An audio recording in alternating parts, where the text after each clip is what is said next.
Olá pessoal, bom dia! Hoje nós seguiremos com o nosso conteúdo e veremos assuntos relacionados a rochas sedimentares.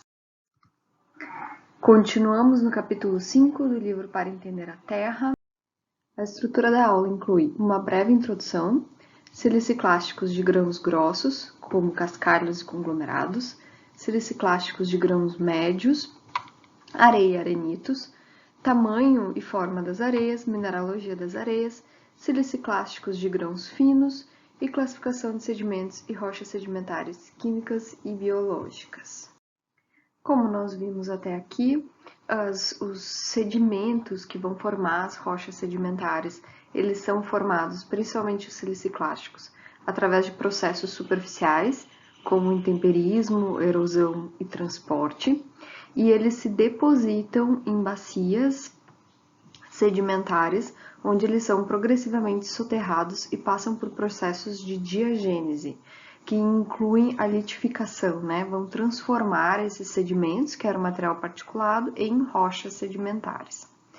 Bom, as rochas sedimentares, elas vão ser formadas, então, dominantemente por sedimentos siliciclásticos, que são esses fragmentos que passam por todos esses processos. Inclui, né, os sedimentos e rochas sedimentares siliciclásticas constituem mais de 3/4 da massa total de rochas sedimentares da Terra, então eles são os mais abundantes, mas rochas sedimentares também são formadas por sedimentos químicos e biológicos. A primeira classificação que nós fizemos de rochas sedimentares é quanto ao tamanho dos grãos, rochas sedimentares siliciclásticas, né, desse universo dos siliciclásticos. Então, nós podemos classificar as rochas pelo tamanho do grão, ou seja, esses grãos eles podem ser grossos, médios ou finos. E aí a gente tem sempre esse parzinho conjugado aí, né? Grãos grossos, então, podem ser de forma genérica chamadas de cascalhos e vão gerar rochas que nós chamamos de conglomerados. Grãos médios são aqueles grãos tamanho areia, que vão formar arenitos, e grãos finos são silt, lama ou argila, que vão formar, respectivamente, siltito, lamito, argilito ou folhelho, ok? Dando um zoomzinho ali nas rochas sedimentares de grão fino, as sedimentares de grão fino são 3 vezes mais comuns que as sedimentares de grãos grossos, como a gente pode ver ali no diagrama esse de pizza. Nós podemos observar que siltitos, lamitos e folhelhos compreendem, né, ou correspondem a 75% das rochas sedimentares. Em contrapartida, nós temos 11% de arenitos e conglomerados e 14% de carbonatos. Essa abundância, né, de rochas siliciclásticas de grão fino, que contém argilominerais, nós vimos, né, argilominerais são filosilicatos, deve-se principalmente ao processo de intemperismo de grandes quantidades de feldspatos e outros silicatos que transforma, né, esses grãos considerados primários ou esses minerais considerados primários em secundários. Cabe salientar que, do ponto de vista hidrogeológico ou de reservas, né, para águas subterrâneas, as melhores rochas aquíferas, elas se encontram no grupo dos arenitos, embora não seja todo arenito, nós vamos ver hoje quais são os arenitos mais propícios, né, para armazenar e transmitir água, mas de qualquer forma, né, os maiores aquíferos em termos de extensão e capacidade aquífera, eles geralmente se encontram em rochas do tipo arenito, que são rochas formadas por sedimentos siliciclásticos tamanho médio. Nós temos aqui 3 exemplos de rochas sedimentares. A primeira é um conglomerado, que é uma rocha de grãos grossos, é possível observar o tamanho dos grãos a olho nu. A segunda é uma rocha do tipo arenito, como eu comentei anteriormente, a mais importante do ponto de vista aquífero. E a terceira é uma rocha chamada folhelho, que é uma rocha formada por grãos bastante finos, que a princípio não tem potencial aquífero, mas desempenha um importante papel como camada selante em sistemas aquíferos multicamadas. Esse é um tema para uma das nossas últimas aulas, mas acho interessante já ir introduzindo, né, as questões mais aplicadas referentes a rochas sedimentares. Também vale lembrar nesse ponto que, como já vimos anteriormente, essas partículas são transportadas por correntes de ar ou de água, e quanto maior for a partícula, mais forte, mais energia essa corrente precisa ter para que possa transportá-la. Então, é preciso uma corrente muito forte para transportar, por exemplo, grãos grossos e formar um conglomerado, e uma corrente bastante com pouca energia, né? É o suficiente para transportar partículas muito pequenas ou muito finas, como aquelas que constituem rochas do tipo folhelho. Então, o resultado, né, as características dessas rochas resultam também da força das correntes que transportaram esses sedimentos. Siliciclásticos de grão grosso, cascalho e conglomerado. Cascalho é o sedimento mais grosso e consiste em partículas com mais de 2 milímetros de diâmetro. Esse conjunto de partículas inclui os seixos, calhaus e matacões. Quando esse sedimento passa por processos de diagênese, formam o conglomerado, ou seja, o equivalente litificado do cascalho. Porque é necessário, né, que as correntes tenham muita energia para transportar partículas grossas, como as de tamanho cascalho, conglomerados acabam se formando em poucos ambientes, como rios de montanhas, praias rochosas e pelo degelo das geleiras. Existem basicamente dois tipos de conglomerados, o clasto suportado e o matriz suportado. Quando o conglomerado não tem sedimentos finos entre os clastos grandes, nós dizemos que ele é clasto suportado. Quando existe areia em associação e ela representa a matriz dessa rocha, ela mantém os grãos dessa rocha unidos, nós chamamos o conglomerado de matriz suportado. No geral, conglomerados não são tão comuns no registro geológico, são menos comuns do que os arenitos, inclusive, e não são rochas boas formadoras de aquífero. São rochas, no geral, conglomerados, representam, né, rochas pouco maturas e pouco retrabalhadas, que são conceitos que a gente vai ver a seguir, mas já adiantando, no geral, conglomerados não representam rochas com capacidade aquífera significativa. Siliciclásticos de grão médio, areia e arenito. As areias consistem em partículas de tamanho médio, cujo diâmetro varia de 0,062 até 2 milímetros. Esses sedimentos são transportados por correntes moderadas, como aquelas dos rios, ondas litorâneas e ventos em sistemas de dunas. As partículas de areia podem ser vistas a olho nu, e muitas de suas características são facilmente reconhecidas, com o uso de uma lupa simples de mão. Após o processo de diagênese, sedimentos tamanho areia formam arenitos, ou seja, o equivalente litificado do arenito da areia é o arenito. Em trabalhos de hidrogeologia, é comum avaliar a origem das areias para estimar o potencial aquífero desses arenitos. Sobre tamanhos e formas dos grãos de areia. Quando todos os grãos de uma rocha possuem tamanho aproximadamente médio, nós consideramos que a rocha é bem selecionada. Além de uma boa seleção, nós podemos observar o arredondamento dos grãos. Quando todos os grãos de uma determinada rocha apresentam-se dominantemente arredondados, considera-se que houve um longo transporte desde a área-fonte até a sua deposição. Esses dois conceitos de seleção e arredondamentos são dois conceitos bastante importantes para a hidrogeologia e eles são fundamentais para nós observarmos se aquela rocha foi formada por sedimentos com maturidade sedimentar ou não, ou seja, sedimentos selecionados e arredondados.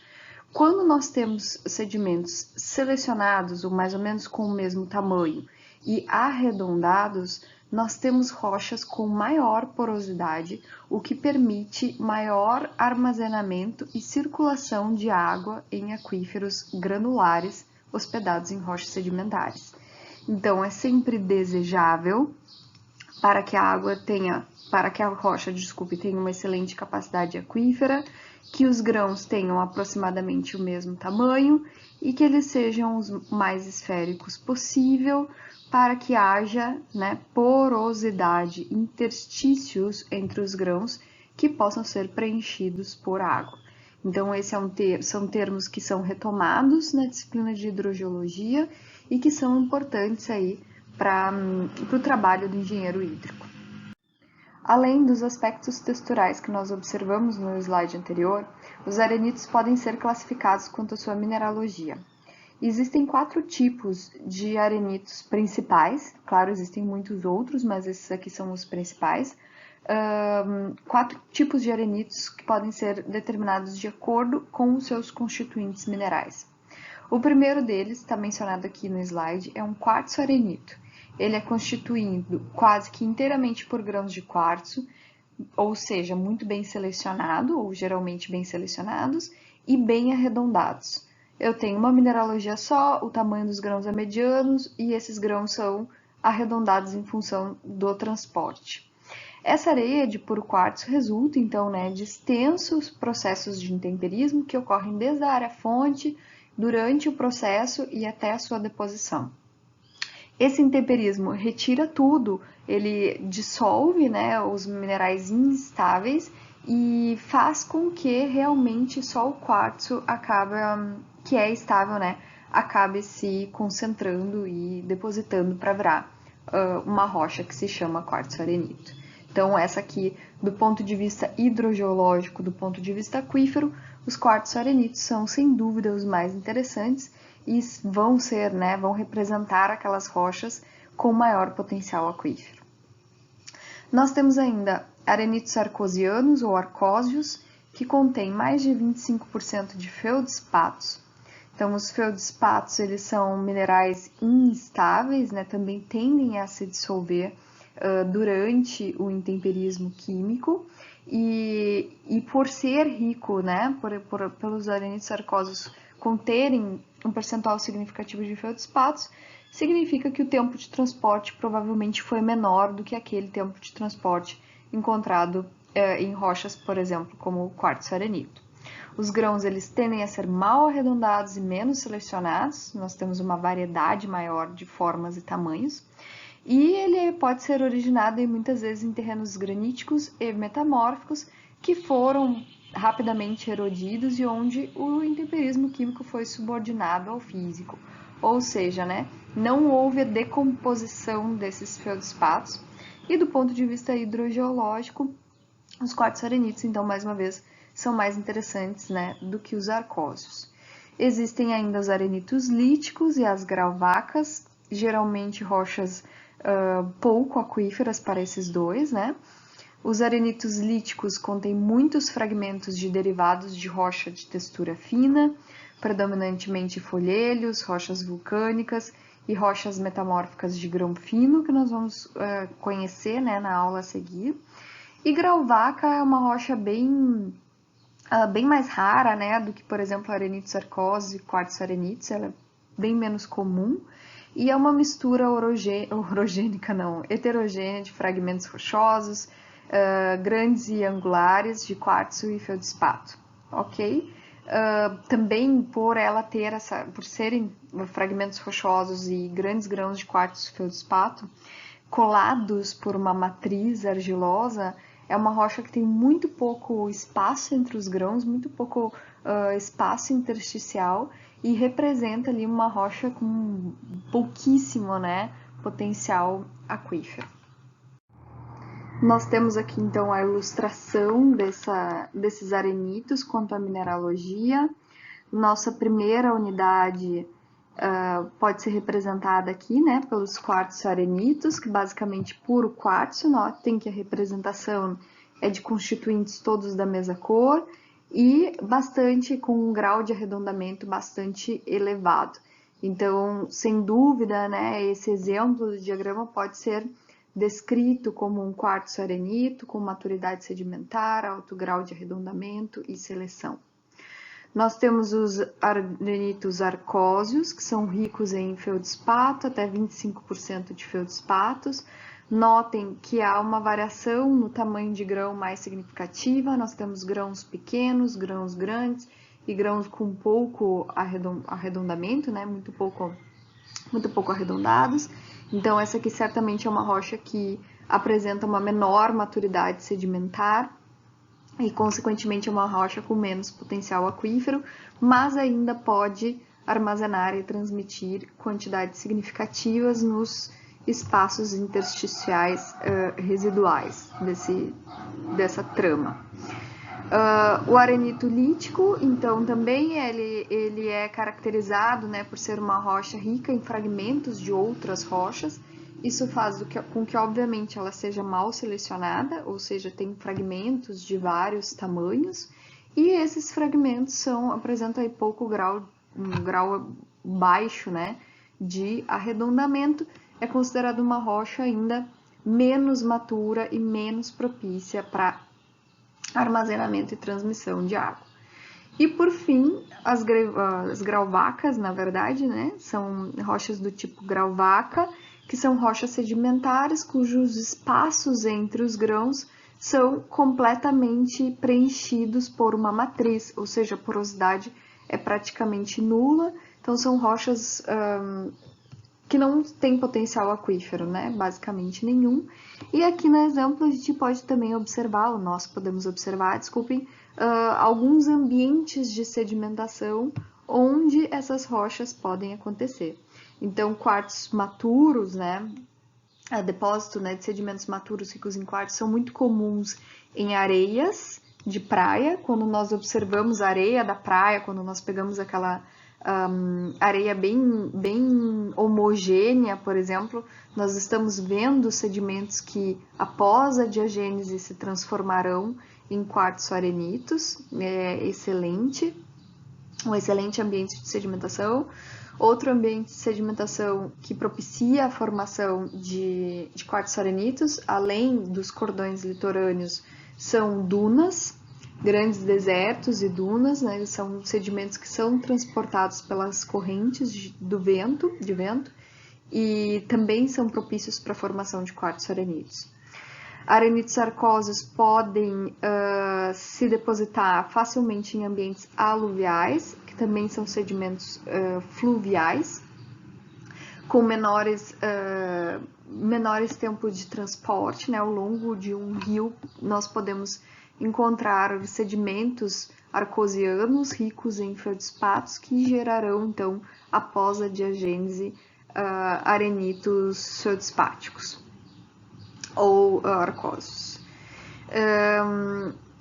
Arenitos líticos não são tão interessantes para nós, mas eles podem ocorrer em ambiente de delta. E os grauwackas, então, de novo aqui, mas as grauwackas vão acontecer em leques submarinos. São dois ambientes muito distantes da realidade do engenheiro hídrico. Na verdade, para a engenharia hídrica, os sedimentos mais comuns vão ser aqueles ricos em feldspatos, ou que formarão rochas arcosianas, ou mesmo quartzo-arenitos, tanto porque trabalham com sistemas fluviais, em grande parte, né? Tanto porque se interessam, interesse da engenharia hídrica, a hidrogeologia, e para a hidrogeologia, quartzo-arenitos são sempre mais interessantes. Pessoal, siliciclásticos de grão fino. Nós observamos anteriormente que as rochas siliciclásticas de grão fino são as mais comuns, e nós temos aqui, então, alguns exemplos dessas rochas, que talvez sejam as que apresentam uma maior diversidade, né? O siltito, então, o siltito é equivalente litificado do silt. A maioria dos grãos de silt tem diâmetro entre 0,039 e 0,062 milímetros. E a aparência do siltito é muito semelhante com a dos lamitos, ou dos arenitos de grão muito fino. Ele é uma rocha intermediária entre o tamanho argila e o arenito. O siltito ele é bem intermediário mesmo. Nós podemos ainda ter a lama, formando lamito, e folhelho lamoso. Então, o sedimento é a lama, é um sedimento siliciclástico que misturado com água, né, a maioria das partículas tem em torno ou é menor do que 0,62 milímetros.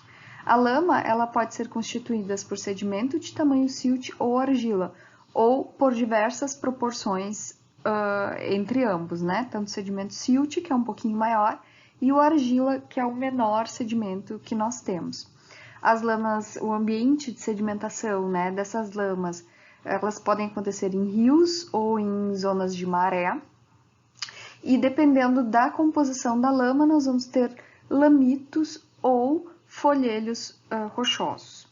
Desculpem, folhelhos lamosos. Folhelhos, ok, pessoal? Não é folhetos, é folhelhos lamosos. Prestem atenção na nomenclatura e nos conceitos. As rochas de grão fino são equivalentes, então, ao lamito e ao folhelho, e os lamitos se diferem dos folhelhos porque os lamitos são maciços e os folhelhos, essa intercalação de silt e argila, faz com que nós tenhamos alguns planos de fraquezas. Vocês lembram que nós vimos lá atrás que os folhelhos, que os argilominerais ou as argilas, elas são filosilicatos, como se fossem livrinhos mesmo, né? E o silt, ele é composto por partículas muito finas, a maioria delas de areia e feldspato. Então, a gente tem uma rocha de mineralogia fina sim, mas camadas de silt e argila, que são minerais que possuem hábitos distintos, e isso faz com que os folhelhos, então, apresentem planos de acamamento e os lamitos sejam considerados mais maciços. Não é que eles não tenham estrutura nenhuma, mas, no geral, eles apresentam uma estrutura mais maciça do que os folhelhos. Os folhelhos, eles podem ainda ser bem escuros, pretos ou carbonosos, quando eles são formados em ambiente com muita matéria orgânica, certo? Então, quando o ambiente sedimentar, o ambiente deposicional, ele tem muita matéria orgânica, principalmente de origem vegetal, restos de vegetais, ele vai formar folhelhos carbonosos. Por fim, nós temos as argilas e os argilitos. Então, a argila é o mais abundante componente dos sedimentos de grão fino e de rochas sedimentares, e como eu comentei anteriormente, ela é predominantemente constituída de minerais do tipo argilominerais, que vão incluir lá minerais como a caulinita, se vocês lembram. O diâmetro das partículas de argila é sempre menor do que 0,039 milímetros, e as rochas que são formadas por esse tipo de sedimento são chamadas de argilitos. Classificação de sedimentos e rochas sedimentares químicas e biológicas. As rochas sedimentares e os sedimentos químicos e biológicos são classificados pela sua composição química. Os geólogos fazem uma distinção de sedimentos químicos e biológicos não só por conveniência, mas para enfatizar a importância dos organismos como os principais mediadores desse tipo de sedimentação. Os dois tipos de sedimentos podem nos trazer informações sobre condições químicas no oceano, que é o ambiente predominante de deposição. Entre as rochas entre os sedimentos e as rochas químicas e biológicas, nós temos rochas e sedimentos carbonáticos e rochas e sedimentos evaporíticos como produto da evaporação.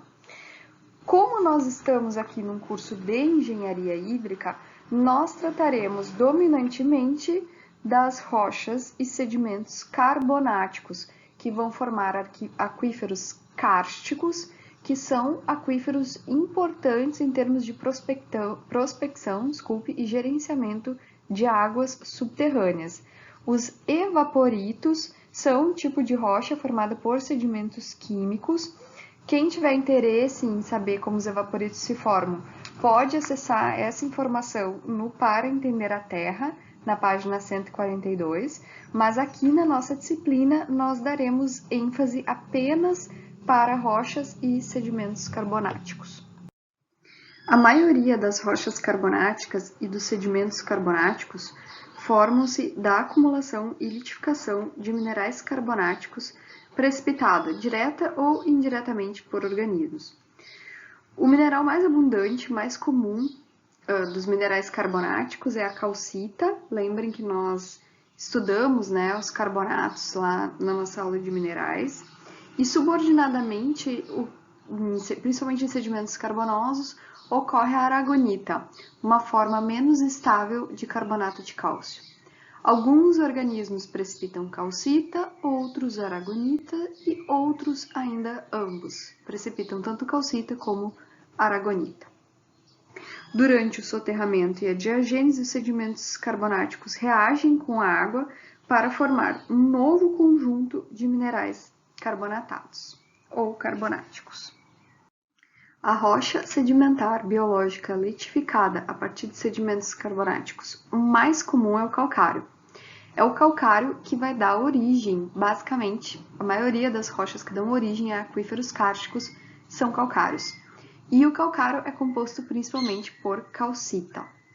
Outra rocha muito comum é o dolomito, constituído do mineral dolomita.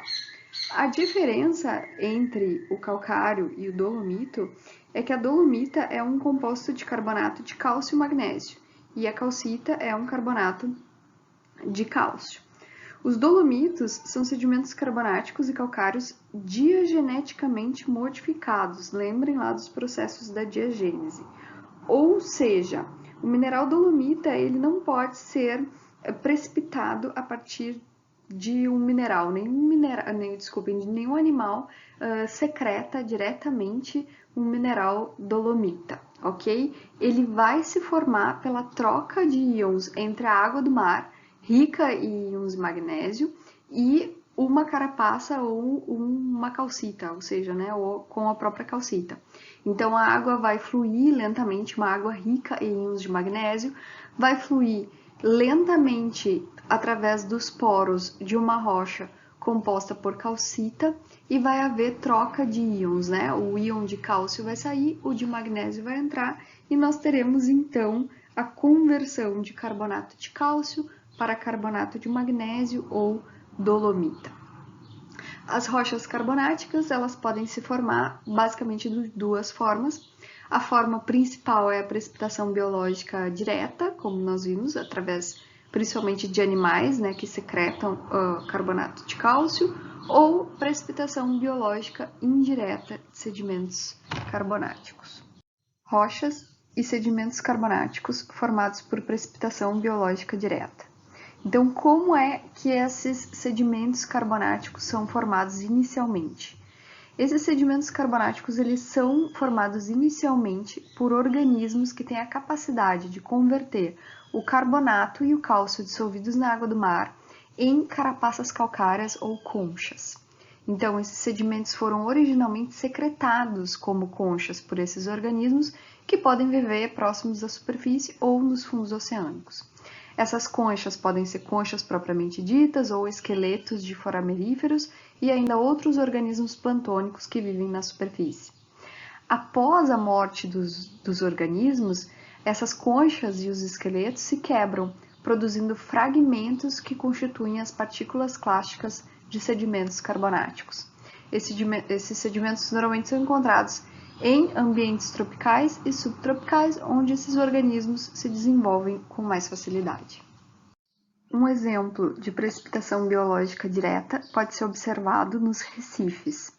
Nos mares quentes atuais, por exemplo, a maioria dos recifes é composto por corais, embora haja também contribuição de centenas de organismos como algas, mariscos e caracóis.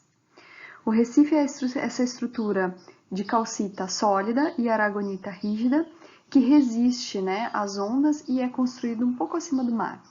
A calcita e a aragonita nos recifes, então, são produzidos diretamente pela ação dos organismos que cimentaram carbonato de cálcio.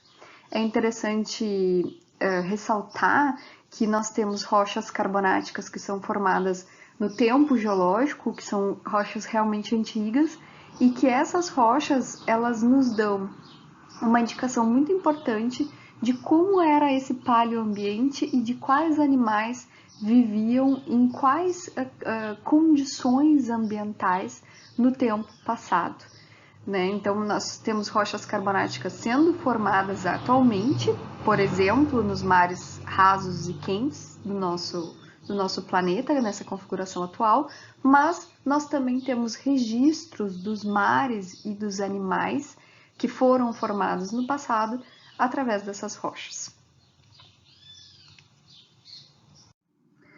Por fim, terminando a nossa aula sobre rochas sedimentares, a precipitação biológica indireta ocorre quando os micro-organismos não secretam diretamente carbonato de cálcio. Uma fração significativa de sedimentos carbonáticos é precipitada inteiramente na própria água do mar. A precipitação de minerais acontece diretamente através dos íons dissolvidos na água do mar. Bom, pessoal, na próxima aula, então, nós começamos com rochas metamórficas. Até lá!